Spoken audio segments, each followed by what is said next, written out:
ஆந்திராவில் தன்னோட பக்கத்தில் லேப்டாப்பை வச்சுட்டு உட்கார்ந்துட்டு இருந்த ருத்ராவுக்கு வசீகரன் கம்பெனியிலேருந்து ஒரு மெயில் வந்திருந்தது. அதை ஓப்பன் பண்ணி படித்தா அந்த மெயில் வசீகரன் தான் எழுதியிருக்காங்கிறது அவளுக்கு நல்லாவே புரிஞ்சுது. 5 நிமிஷம் அந்த மெயிலை வச்சுட்டு பார்த்துக்கிட்டே இருந்தா. அதில் சைன் போடலாமா வேண்டாமான்னு யோசிச்சுட்டே இருந்தா ருத்ரா. அப்போது அவளுடைய அலைபேசி ஒலித்தது. அதை எடுத்து யாருன்னு பார்த்தா மறுபக்கம் ஆனந்தி தான் கூப்பிட்டுருந்தா. ஆனந்தி மனசில் சந்தோஷத்தோட நினச்சவ உடனே அதனை உயிர்ப்பித்து, ஆனந்தி எப்படி இருக்க, நல்லா இருக்கியா, வீட்டில் எல்லாரும் நல்லா இருக்காங்களா என்று ஆவலோட கேட்டா. மறுபக்கம் ருத்ரா பேசுறத சந்தோஷத்தோட கேட்டுட்டு இருந்த ஆனந்தி, ஏய் ருத்ரா, இங்கே எல்லாரும் நல்லா இருக்காங்க, நீ யாரை பற்றியும் கவலைப்படாத, நீ மாடலிங் பண்ணுறேன்னு சொல்லிட்டு டயட் இருந்து உடம்புக்கு எடுத்துக்காத, நம்மக்கிட்டேயே இப்போது நிறைய பணம் இருக்குது, அது போதும், நீ நடித்தது போதும், திரும்பி இங்கே வந்துரு, எத்தனை தடவை இதையவே சொல்கிறது என்று கூறினாள் ஆனந்தி. அதை கேட்டவள் ஒரு வினாடி மௌனம் சாதிச்சா. பிறகு, இல்லை ஆனந்தி, நான் இன்னும் சாதிக்க வேண்டியது இந்த தொழிலில் நிறைய இருக்குது, அது மட்டும் இல்லை, எனக்கு ஒரு சில விஷயங்களுக்கு நியாயம் கிடைக்கணும், அதுக்காக எப்படி போராடுறதுன்னு யோசிச்சுட்டு இருந்தேன், கடவுளா பார்த்து ஒரு சந்தர்ப்பத்தை கொடுத்துருக்காரு என்றாள். மறுபக்கம் அதை கேட்ட ஆனந்தி, எனக்கு ஒன்றும் புரியல ருத்ரா, நீ சொல்றது எதுவுமே புரியல, புரிகிற மாதிரி கொஞ்சம் சொல்ல என்றாள். வசீகரன் கம்பெனியிலேருந்து எனக்கு மாடலிங் பண்ண சொல்லி மெயில் பண்ணியிருக்காங்க என்று சொன்னவள் சற்று நேரம் மௌனமாக இருந்தா ருத்ரா. அதை கேட்ட ஆனந்தி மறுபக்கம் அதிர்ந்து போனா. என்ன சொல்ற ருத்ரா, வசீகரன் கம்பெனியில இருந்தா நீ தமிழ்நாட்டுக்கு போக போறியா என்று அதிர்ச்சியோட கேட்டவள்கிட்ட எதுவும் பேசாம அமைதியா இருந்தா. மறுபக்கம் ருத்ராவோட மனநிலையை புரிஞ்சுக்கிட்ட ஆனந்தி ஒரு பெருமூச்சு விட்டா. நீ ஏதோ திட்டம் போட்டுட்ட ருத்ரா, அதுபடிதான் நீ போக போற, நான் என்ன சொன்னாலும் நீ கேட்க மாட்ட, பார்த்து ரொம்ப கவனமா இரு, ஏதாவது எனக்கு உடனே ஃபோன் பண்ணு, அக்ரிமெண்ட் எல்லாம் என்ன கொடுக்குறாங்கன்னு ஒரு தடவைக்கு 10 தடவை படித்து பார்த்து சைன் பண்ணு, எந்த வம்புலையும் போய் மாட்டிக்காத, எந்த உண்மையும் சொல்லிடாத என்று அக்கறையோட சொன்னான். சரி ஆனந்தி, நான் ஜாக்கிரதையா இருக்கேன் என்றபடி ஃபோனை வச்சவ உடனே மெயில சைன் போட்டு வசீகரனுக்கு திருப்பி அனுப்பினா.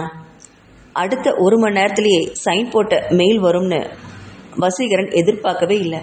அதை பார்த்தவனுக்கு ஒரு சின்ன திகைப்பு வந்தாலும் அதை உடனே சமாளித்தபடி அடுத்த வினாடியே ருத்ரா இங்கே வர்றதுக்குண்டான அத்தனை ஏற்பாடுகளையும் செஞ்சான் வசீகரன். வசீகரன் சொன்ன தேதியில் ருத்ரா சென்னைக்கு வந்து இறங்கினான். அவளை கூட்டிகிட்டு போக கார்த்திக் ஏர்போர்ட்டுக்கு வந்திருந்தான். தூரத்தில் அவள் வர்றதை பார்த்த கார்த்திக்கு ஏதோ ஒன்று மனசில் உறுத்த வரும் அவளையே கூர்மையோடு பார்த்துக்கிட்டு நின்னான். அங்கே அவள் மட்டும் வித்தியாசமான ஆடையில் இருந்தா. மேலும் கீழும் உருவத்தை பார்த்தான். ஆனால் அவள் கண்களை அவனால் பார்க்க முடியல. முகத்தில் பாதிக்கு மேலே கூலிங் கிளாஸ் தான் போட்டிருந்தா. அவளுடைய நெற்றியும் மூக்கும் உதடு மட்டுமே அவனுக்கு தெரிஞ்சுது. இந்த முகத்தை எங்கேயோ பார்த்துருக்கிற மாதிரி இருந்துச்சு அவனுக்கு. ஆனால் எங்கே பார்த்தோன்னு தான் அவனுக்கு தெரியல. குழப்பத்திலே இருந்த கார்த்திக் ருத்ரா தான் பக்கத்தில் வந்ததே தெரியல. பக்கத்தில் வந்தவ, ஹலோ மிஸ்டர் கார்த்திக், எனக்காக தானே இந்த போர்டு என்று அவளுடைய பெயர் அடங்கிய அந்த போர்டை காட்டினா ருத்ரா. ஆமாம் ஆமாம் மிஸ் ருத்ரா என்று சொன்னவன் கிட்ட, போலாமா என்றான். போலாம் போலாம் என்று சொன்னவளை அழைச்சிக்கிட்டு அலுவலகத்திற்கு வந்தவன் வசீகரன் கிட்ட அவளை அறிமுகப்படுத்தினான் கார்த்திக். முதல்ல அவளை பார்த்ததும் வசீகரனுக்கு ஏதோ ஒரு சொல்ல முடியாத உணர்வு வந்தது. கண்களை பாதிக்கு மேலே அவள் மறைச்சிருந்தாலுமே அவளுடைய உதடும் நெற்றியும் ஏற்கனவே எங்கேயோ பழக்கப்பட்டதை போல அவனுக்கு உறுத்துச்சு. அவளை மேலும் கீழும் கூர்மையாக பார்த்துக்கிட்டே இருந்தான் வசீகரன். ஜீன்ஸ் பேண்ட், ஒயிட் டிஷர்ட்டில் குட்டி தெய்வதை போல இருந்தா.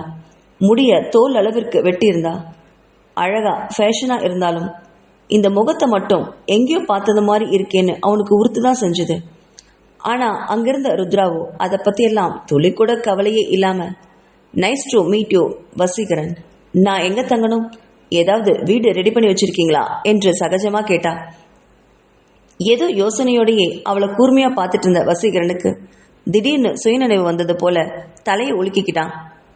இதோ இவங்க 2 பேரும் உங்களுக்கு உதவி செய்வாங்க என்றபடி சுதாகரனையும் மனோகரனையும் காட்டினான் வசீகரன்.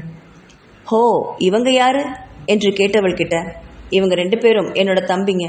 இவர் பேர் கார்த்திக், இவரும் எனக்கு தம்பி மாதிரி தான் என்று அவனையும் அறிமுகப்படுத்தினான் வசீகரன். 3 பேரையும் பார்த்து புன்னகைத்த ருத்ரா, கிளம்பலாமா என்றாள். வாங்க, உங்களுக்கு ஒரு வீடு பக்கத்திலேயே ரெடி பண்ணியிருக்கோம், நீங்க அங்கே தங்கிக்கலாம் என்ற சுதாகரன் முன்னே கிளம்ப மற்ற 2 பேரும் பின்தொடர்ந்து போனாங்க. அதை பார்த்த ருத்ரா வசீகரனை திரும்பி பார்த்தபடி போயிட்டு வரேன் என்று மெல்லமா தலையை ஆட்டிட்டு கிளம்பினான். வசீகரனுக்கு திடீர்னு ஏதோ ஒன்று உணர்த்த, மிஸ் ருத்ரா, உங்க கூலிங் கிளாஸை கொஞ்சம் கழட்ட முடியுமா என்றான் திடீரென்று. அந்த கேள்வியில கொஞ்சம் அதிர்ந்து போல உணர்ந்தா சூர்யா. இல்லைங்க, எனக்கு வெளிச்சம் பட்டா கண் எரியும். நிறைய லைட் வெளிச்சம் என்னோட கண்களுக்கு பட்டிருக்கு இல்லையா, அதனால வெளிச்சத்தை பார்க்க வேண்டாம்னு நினைக்கிறேன். உங்களுக்கு என்னோட கண்ணைத்தான் ரொம்ப முக்கியமா பார்க்கணும்னா நாளைக்கு ஷூட்டிங்க பார்த்துக்கோங்களேன் என்று அசால்ட்டா தோலை குலுக்கினபடி அவங்களோட சென்றாள் ருத்ரா. வசீகரனுக்கு அவள் சொன்ன பதில திருப்தி இல்லை. ஏதோ ஒன்று அவகிட்ட இருக்கு, என்னன்னு அவனுக்கு புரியவே இல்லை. அவ போனதும் பரபரன்னு அவன் டேபிள் டிராயர்ல இருந்த பழைய கார்த்திக் கொடுத்த அந்த மாடலிங் புத்தகத்தை மறுபடியும் எடுத்து பார்த்தான். அந்த கண்கள், அந்த புகைப்படத்தில் இருந்த அவள் முகத்தின் கண்கள், அது ஆராதனாவோட கண்கள் தான். அவளே தான் அப்படின்னு சொல்லிச்சு அவனுடைய மனசு. வசீகரனுக்கு ருத்ரா தான் தன் மனைவி ஆராதனான்னு உறுதியானதும் அவளை தேடிக்கிட்டு அவளை தங்க வைத்த அந்த வீட்டிற்கு விரைஞ்சு போனான்.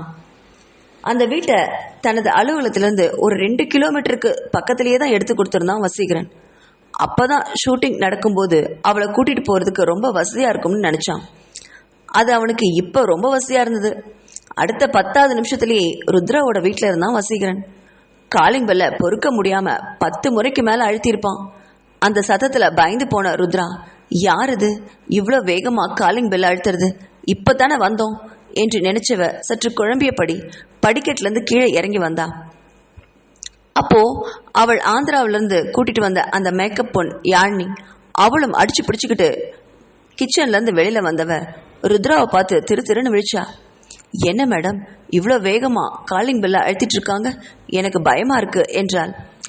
அதெல்லாம் ஒண்ணுமில்லை, பகல் நேரத்தில் இங்கே யாரும் வரமாட்டாங்க என்றபடி படி இறங்கி சென்று கதவில் இருக்கும் கண்ணாடி வழியாக வெளியில யார் நிற்கிறாங்கிறத பார்த்தா ருத்ரா. அங்க வசீகரன் தான் பதட்டத்தோட நிற்கிறத பார்த்து கொஞ்சம் அதிர்ந்து போனான். இவனுக்கு இந்த நேரத்தில் இங்க என்ன வேலை? ஒருவேளை தன்னை பத்தி ஏதாவது தெரிஞ்சிருக்குமோ என்று நினைச்சவ தன்னோட மேக்கப் பெண் யாழ்னி கிட்ட திரும்பி, கதவு திறந்து யாரா இருந்தாலும் இப்போதைக்கு என்னை பார்க்க முடியாதுன்னு சொல்லிடு யாழ்னி என்றாள்.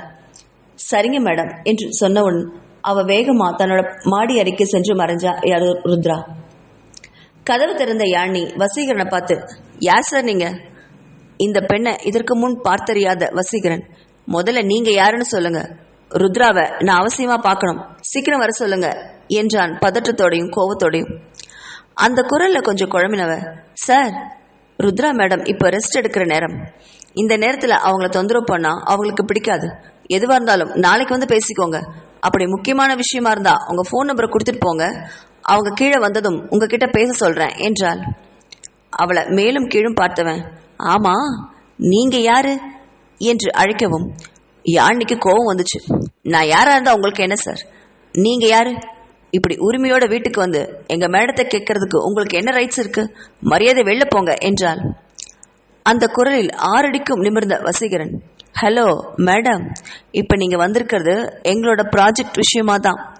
வசீகரன் கம்பெனிக்கு தான் நீங்கள் நடிக்க கொடுக்க வந்திருக்கீங்க. அந்த கம்பெனி முதலாளி வசீகரன் நான் தான் என்று திமிருடன் சொன்னான். அந்த திமிர் பேச்சில் கொஞ்சம் கூட அசராத யாழ்னி, இருந்தா என்ன சார், நாங்கள் தான் சொல்கிறோம்ல இப்போதைக்கு மேடத்தை பார்க்க முடியாதுன்னு, அவங்க தூங்கிட்டு இருக்காங்க, நீங்கள் சம்பளம் கொடுக்குறீங்கன்னா இப்படி அராஜகம் பண்ணிட்டு நிற்கிறது கொஞ்சம் கூட நல்லா இல்லை. எப்படியும் நாளைக்கு உங்கள் ஆஃபீஸ்க்கு தானே ஷூட்டிங்க்கு வரப்போகிறோம், அப்போ பார்த்துக்கோங்க, அப்படி இல்லைன்னா ஃபோன் பண்ணி கேளுங்க, அவ்வளோதானே சார் விஷயம், இப்போ நீங்கள் போகலாம் என்றாள். அதை கேட்டு ஆச்சரியம் அடைஞ்சவன், ஆமாம் இவ்வளவு உரிமையா உங்கள் மேடத்துக்கு சப்போர்ட் பண்ணிட்டு பேசுகிறீங்களே, நீங்கள் யாருங்க என்றான் வசீகரன். நான் அவங்களுக்கு மேக்கப் போடுற பொண்ணு. இப்போது உங்கள் டவுட் கிளியர் ஆயிடுச்சா சார்? இப்போ நீங்கள் கிளம்பலாம் இல்லையா என்றாள்.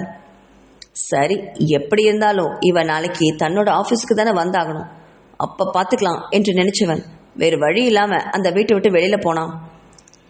தன்னோட வீட்டுக்கு வந்தவனுக்கு கொஞ்சம் கூட நிம்மதியே இல்லாமல் போச்சு. அவன் கையில் ருத்ராவோட ஆல்பத்தை தான் வச்சுருந்தான். ஒவ்வொரு புகைப்படத்தையும் மறுபடியும் மறுபடியும் கூர்ந்து பார்த்துக்கிட்டே வந்தான். அது எப்படி அன்னைக்கு பார்த்த உடனே தனக்கு இது தெரியாமல் போச்சு என்று குழம்பி போனான். அவளுடைய மூக்கு தாடையெல்லாம் வேறு மாதிரி இருந்தது. ஒருவேளை அதுக்கு மட்டும் ஏதாவது பிளாஸ்டிக் சர்ஜரி ஏதாவது பண்ணியிருப்பாளோ என்று கூட அவனுக்கு சந்தேகம் வந்துச்சு. ஆமாம், அப்படிதான் இருக்கணும். அதனால தான் பார்த்த உடனே அவனுக்கு ஆராதனான்னு அடையாளம் தெரியல. ஒருவேளை தான் தான் ஏதேனும் குழப்பத்தில் ருத்ராவை ஆராதனான்னு சொல்லி நினச்சிட்டு இருக்கோமோ என்று கூட குழம்பினான். இதை எப்படிரா கண்டுபிடிக்கிறது என்று அவனுக்கு ஒன்றும் புரியல. எப்படா விடியும்னு தூங்காமல் விழிச்சுக்கிட்டே இருந்தான். வசீகரன் காலையில் விடிஞ்சதும் முதல் வேலையா அலுவலகத்திற்கு போய் அங்கே நடக்க இருந்த ஷூட்டிங் வேலையை அவனே நேர்லேருந்து பார்த்தான். அங்கிருந்த வேலையாட்களுக்கு தன் முதலாளி இப்படி தானே வந்து வேலை செய்யறது ரொம்ப ஆச்சரியமா இருந்தது. ஆனாலும் அவனை எதிர்த்து கேள்வி கேட்குற உரிமை இல்லாதனால எல்லாருமே அவனுக்கு அடிபணிஞ்சாங்க. காலையில் 11 மணி அளவுக்கு ஷூட்டிங் எடுக்க ஏற்பாடு பண்ணியிருந்தாங்க. அவனுடைய சோப்பு விளம்பரத்துக்கு தான் இப்போது ருத்ரா நடிக்க இருக்கா.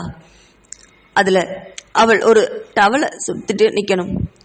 பார்க்கலாம், அவள் உடம்புல ஏதாவது ஒரு விஷயம் அவனுக்கு தெரியாமலா போயிடும் என்று எதிர்பார்த்தபடி காத்துக்கிட்டு இருந்தான் வசீகரன். ருத்ராவும் ஷூட்டிங் நடிக்கிறதுக்காக வந்தா. அவளும் சீன் கேள்விப்பட்டு கொஞ்சம் அதிர்ந்துதான் போனான். இப்போ என்ன பண்ணுறது? வசீகரன் வேற வந்ததுலேருந்து குறுன்னு பார்த்துக்கிட்டே இருக்கான். இவன்கிட்ட இருந்து தப்பிக்கணுமே என்று நினைச்சவ என்ன பண்ணுறதுன்னு யோசிச்சா. அப்போது கார்த்திக் வசீகரன் கிட்ட வந்தவன், பாஸ், நமக்கு இன்னைக்கு குளிக்கிற சீனே இல்லையே, நீங்கள் அதை எடுக்க சொன்னீங்க, அதை எடுக்க சொன்னதா சொல்கிறாங்களே என்றான். டேய் கார்த்திக், அந்த ருத்ராவை நல்லா கவனிச்சு பாரு. நம்ம ஆராதனா மாதிரி இருக்கால, எனக்கு என்னமோ அவளை தான் தோணுது, அதான் அந்த சீனை கொடுத்தேன் என்றான் வசீகரன். வசீகரன் சொன்னதை கேட்டு அதிர்ந்து போனான் கார்த்திக். அவன் ஃபோனில் ஏற்கனவே இருந்த ருத்ராவோட புகைப்படத்தை மறுபடியும் எடுத்து கூர்ந்து கவனிச்சான். கிட்டத்தட்ட 5 நிமிஷம் ரொம்ப கூர்மையாக பார்த்தவன் அதிர்ந்து தான் போனான். ஆமாம், ருத்ரா கிட்டத்தட்ட ஆராதனா மாதிரி தான் தெரிகிறா. குழப்பத்தோடு வசீகரனை பார்த்த கார்த்திக், ஆமாம் பாஸ், நாம் எப்படி இதை கவனிக்காமல் விட்டோம் என்றான். கிட்டத்தட்ட ருத்ரா ஆராதனா மாதிரி தான் இருக்காங்க என்று குழம்பியபடி கேட்டான். இப்போ ஆராதனா தான் நம்ம எப்படி கண்டுபிடிக்கிறது என்று கேட்டவன் கிட்ட, அதுக்காக தாண்டா இன்னைக்கு நம்ம இந்த சீனையே மாற்றி கொடுத்துருக்கேன் என்றான். இது குளிக்கிற சீன். நீ ஒரு பெரிய டவலை மட்டும் அவகிட்ட கொடு. அவளுடைய தோள் பட்டையில் ஒரு மச்சம் இருக்கும். அது எனக்கு மட்டும்தான் தெரியும். அது இருந்தா 100க்கு 100 அவ தான் ஆராதனா. அதில் நமக்கு சந்தேகமே வேண்டாம். நீ அவகிட்ட பேசி இந்த ஷாட்டில் நடிக்க சொல்லு என்றான். கார்த்திக்குக்கும் ரொம்ப குழப்பமாகவே இருந்தது. வசீகரன் கிட்ட சம்மதத்தை சொல்லிட்டு ருத்ராவை தேடி சென்றான். ருத்ரா ரொம்ப கோவமா அவளுடைய மேக்கப் அறையில் குறுக்கும் நெடுக்குமா நடந்துகிட்டு இருந்தா. அப்போ கதவை தட்டிக்கிட்டு உள்ளே வந்தா கார்த்திக்கை பார்த்து முறைச்சா ருத்ரா.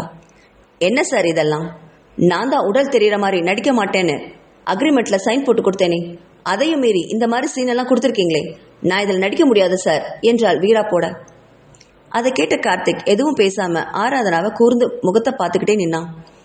அதை கண்டு கொஞ்சம் பயந்து போன ருத்ரா கார்த்திக் கண்டு பிடிச்சிடுவானோ அப்படின்னு நினச்சி முகத்தை திருப்பிக்கிட்டா. அதை கவனிச்சவன், மேடம், இது ஆபாசமான சீனெல்லாம் கிடையாது. கிட்டத்தட்ட உங்கள் உடல் முழுவதும் மறைக்கிற மாதிரி தான் பெரிய டவல் கொடுப்போம். உங்களுடைய ஷோல்டர் மட்டும்தான் தெரியும். இதில் கிளாமராக நடிக்க வேண்டிய அவசியமே இல்லையே. நீங்கள் மாடர்னாக ட்ரெஸ் போட்டால் நிறைய தடவை ஷோல்டர் தெரிகிற மாதிரி தானே நடிச்சு கொடுத்துருப்பீங்க. அது மாதிரி தான் மேம் இதுவும். உங்களுடைய கௌரவத்துக்கு இந்த சீனில் எந்த குறையும் வராது மேடம். தைரியமாக வாங்க என்று சொல்லிட்டு அந்த அறையை விட்டு வெளியே கிளம்பினான். வேற வழி இல்லை, நடிச்சுதான் ஆகணும் அப்படின்னு நினைச்சவ அவங்க கொடுத்த பெரிய டவலை சுத்திக்கிட்டு ஆளுயர கண்ணாடி முன்ன நின்னவ தன்னை கூர்மையா கவனிச்சா. ஏதாவது தன்னை அடையாளம் காட்டுற அளவு அவ உடல்ல தெரியுதான்னு கூர்ந்து பார்த்தா. ஆம், அவளுடைய வலது தோள்பட்டையில ஒரு சின்ன மச்சம் இருக்கிறத பார்த்தா. ஒருவேளை இது வசீகரன் நினைவுல இருந்தா என்ன பண்றது? ஒரு வினாடி யோசிச்சா. அங்கேயும் தனது மேக்கப் பவுடரை எடுத்து அதை மறைச்சா. ஷூட்டிங் ஸ்பாட்டுக்கு வந்த ருத்ரா தான் மேலே போத்தியிருந்த டவலை விளக்கினா. அதுக்காகவே காத்துட்டு இருந்த வசீகரன் உடனே அவளுடைய தோள்பட்டைகளை கூர்ந்து கவனிச்சான். ஆனால் அங்கே மச்சம் எதுவும் இருக்கிற மாதிரி தெரியல. அதையும் ருத்ரா பார்த்துக்கிட்டு தான் இருந்தா. அப்பாடா, தப்பிச்சோம். வசீகரன் இன்னும் அந்த மச்சத்தை நினைவு வச்சுக்கிட்டு இருக்கான்னு போல இருக்கே. அப்படின்னு ஒரு பெரிய நெடுமூச்சை விட்டா. அடுத்த அதே வினாடிக்கும் குறைவாக அவன் கவனிச்சுக்கிட்டான் வசீகரன் அவளுடைய முகத்தில் ஏற்பட்ட மாற்றத்தை. அவனுக்கு சந்தேகம் இன்னும் அதிகமாச்சு. இதை எப்படியாவது கண்டுபிடிக்கணும்னு நினச்சவன் சீனை வேறு மாதிரி மாற்றி கொடுத்தான். இப்போ எடுக்கிற சீன் ருத்ரா குளிச்சுட்டு வெளியில் வர்ற மாதிரி இருக்கணும்.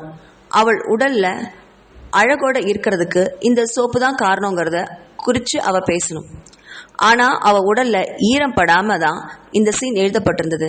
ஆனால் இப்போ அந்த சீனை மாற்றி கொடுத்தான் வசீகரன். அவள் ஷவரில் நின்று குளிக்கிற மாதிரி ஒரு சீன் வச்சான். அவள் அங்கே மச்சத்தை மறைக்கிறதுக்காக ஏதாவது மேக்கப் போட்டிருந்தா கண்டிப்பாக தண்ணீர் பட்டு அது வெளியே தெரியும்னு எதிர்பார்த்தான் வசீகரன். அதையும் கேள்விப்பட்ட ருத்ராவுக்கு ஆத்திரமும் கோவமும் அதிகமாச்சு. வசீகரனுக்கு ருத்ரா தான் தன் மனைவி ஆராதனான்னு உறுதியானதும் அவளை தேடிக்கிட்டு அங்கே தங்க வச்சிருந்த அந்த வீட்டிற்கு விரைந்து போனான். சீனை மாற்றி கொடுக்கவும் ருத்ராவுக்கு கோவத்தை தாங்க முடியல. அதே ஆத்திரத்தோட கார்த்திக்கை தேடி போனா ருத்ரா. கார்த்திக் அறையில் வசீகரனை தவிர எல்லாருமே இருந்தாங்க. கார்த்திக் மற்ற குடும்பத்தினர் அனைவர்கிட்டையும் ருத்ரா ஆராதனாவாக இருப்பாளோன்னு வசீகரனுடைய சந்தேகத்தை விவரித்து சொல்லிட்டு இருந்தான் கார்த்திக். அப்போ திடீர்னு ருத்ரா கதவை தட்டிக்கிட்டு உள்ள வர அனைவருடைய பார்வையும் இப்போ ருத்ராவை தொலைச்சுது. ருத்ரா ஒரு தடவை எல்லாரையும் சுற்றி பார்த்தா.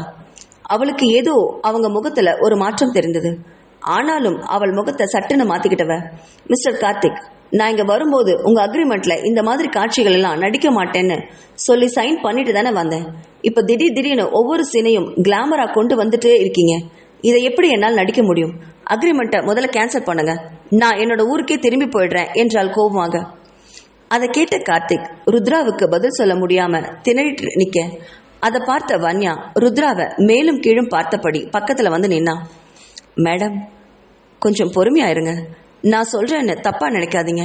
இது சோப்பு விளம்பரம். இந்த விளம்பரத்தில் எல்லா துணியும் போட்டுட்டு நடிக்க முடியாது இல்லையா? உங்களுக்கே நல்லா தெரியும் எங்களுடைய ப்ராடக்ட் விஷயத்தை பற்றி.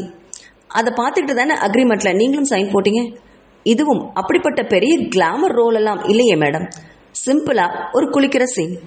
அதில் உங்கள் ஷோல்டருக்கு கீழே நாங்கள் எதுவுமே காட்ட மாட்டோம். உங்களை ஷூட் பண்ணுறதுக்கு பிறகு வீடியோவை நீங்களே பாருங்களேன். அதில் ஏதாவது தப்பாக காமிச்சிருந்தா உடனே நாங்கள் அதை டெலீட் பண்ணிடுறோம் என்றால் பொறுமையாக. அதை கேட்ட தன்யாவும், ஆமாம் மிஸ் ருத்ரா, எங்கள் அக்கா சொன்னது 100% உண்மை. எங்களுடைய விளம்பர கம்பெனி எந்த காரணத்தை கொண்டும் பெண்களை தவறாக புகைப்படம் எடுக்காது. நாங்கள் இவ்வளவு பேரும் உங்களை சுற்றி நிற்கிறோமே, நீங்கள் ஏன் பயப்படுறீங்க? ஒன்றுமே இல்லை, வாங்க, எல்லாமே சரியாயிடும். ஒரு 2 நிமிஷம்தான் அந்த தண்ணி உங்கள் ஷோல்டரில் விழும், அவ்வளவுதான் சீன்.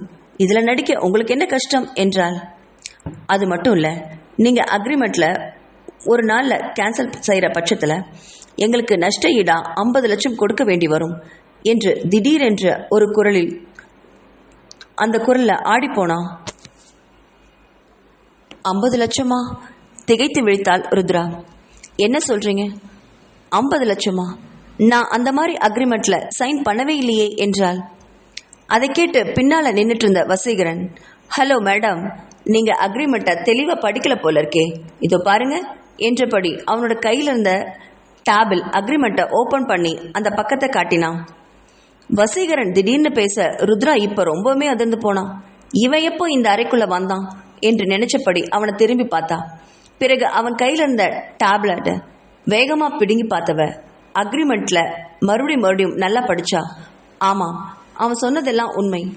மிகச்சிறிய எழுத்துக்களில் 50 லட்சம்னு எழுத்தால் எழுதப்பட்டிருந்தது. ஒருவேளை நம்பரில் இருந்திருந்தா அதை அன்னைக்கே கவனிச்சிருந்திருப்பாலோ என்னவோ. அது எழுத்தால் எழுதப்பட்டிருந்தனால அன்னைக்கு இருந்த டென்ஷனில் சரியாக கவனிக்கவே இல்லை. இப்போ என்ன பண்ணுறதுன்னு நினச்சபடி கைகளை பிசிச்சுட்டு நின்றுட்டு இருந்தா. அதை பார்த்த வசீகரன் நக்கலாக சிரிச்சான். என்ன மேடம், சாதாரண ஒரு குளியல் சீனுக்கா இவ்வளோ பயப்படுறீங்க? ஒன்றும் ஆகாது, நாங்கள் வேணா ஆண்கள் எல்லாரும் வெளியே போய்டுறோம். இதோ எங்கள் வீட்டு பெண்கள் 3 பேரும், இவங்க மட்டும் ஷூட்டிங் ஸ்பாட்டில் இருக்கட்டுமே. கேமராமேன் போதும், நாங்கள் யாருமே இருக்க மாட்டோம். போதுமா? இப்போ நடிக்கிறீங்களா என்று கேட்டான் அதே நக்கலோட. வேற வழி இல்லை, நடிச்சுதான் ஆகணும்னு மனசில் நினச்சவ ஒரு பெருமூச்சு விட்டபடி, சரிங்க சார், எனக்கு ஒரு அரை மணி நேரம் டைம் கொடுங்க, நான் மறுபடியும் மேக்கப் போட்டு வந்துடுறேன் என்று சொல்லிட்டு அவசரமாக அந்த அறையை விட்டு வெளியே போனான். தன்னோட மேக்கப் அறைக்குள்ளே சென்று கோவமா குறுக்கும் நெடுக்குமா நடந்துட்டு இருந்தா. அதை பார்த்த யாழினி விஷயத்தை புரிஞ்சுக்கிட்ட. மேடம், நீங்க ஏன் இவ்வளோ பயப்படுறீங்க? இப்போ என்ன, உங்க ஷோல்டர்ல இருக்கிற இந்த மச்சம் தண்ணி பட்டு தெரியக்கூடாது, அவ்வளோதானே. அதுக்கும் நம்மக்கிட்ட மேக்கப் இருக்கே, நம்ம வேணா வாட்டர் ப்ரூஃப் மேக்கப் போட்டு அங்கே மறைக்கலாமே என்றாள். அதை கேட்டு கொஞ்ச நேரம் யோசிச்சா ருத்ரா. இல்லை யாழினி, நீ என்ன சொன்னாலும் அந்த வாட்டர் ப்ரூஃப் மேக்கப் போட்டாலும் தண்ணி ஷூட்டிங் நடக்கும்போது படப்பட கொஞ்சம் வெளியே தெரியத்தான் நினைக்கிறேன் என்றாள். அப்படி தெரியாத மேடம், பார்த்துக்கலாம் மேடம். தண்ணி கீழே விழும்போது அந்த மச்சத்துக்கு அதிகமாக கீழே தண்ணி விழாதபடி பார்த்துக்கோங்களேன், அவ்வளோதான் விஷயம், நம்ம பார்த்துக்கலாம் என்றாள். யாழினி சொன்ன ஐடியா ருத்ராவுக்கு பிடிச்சு போக அவளும் அதே மாதிரி மேக்கப் போட்டுட்டு குளியல் சீனுக்கு நடிக்க போனான். வசீகரன் சொன்னது போல மேக்கப் பெண்களை தவிர அங்கே வேற எந்த ஆண்களுமே இல்லை. வன்யா, தன்யா, ஜனனி மட்டுமே மேக்கப் போடுற அந்த யாழினி மட்டுமே இருந்தாங்க. பிறகு கேமராமேன், அவ்வளோதான்.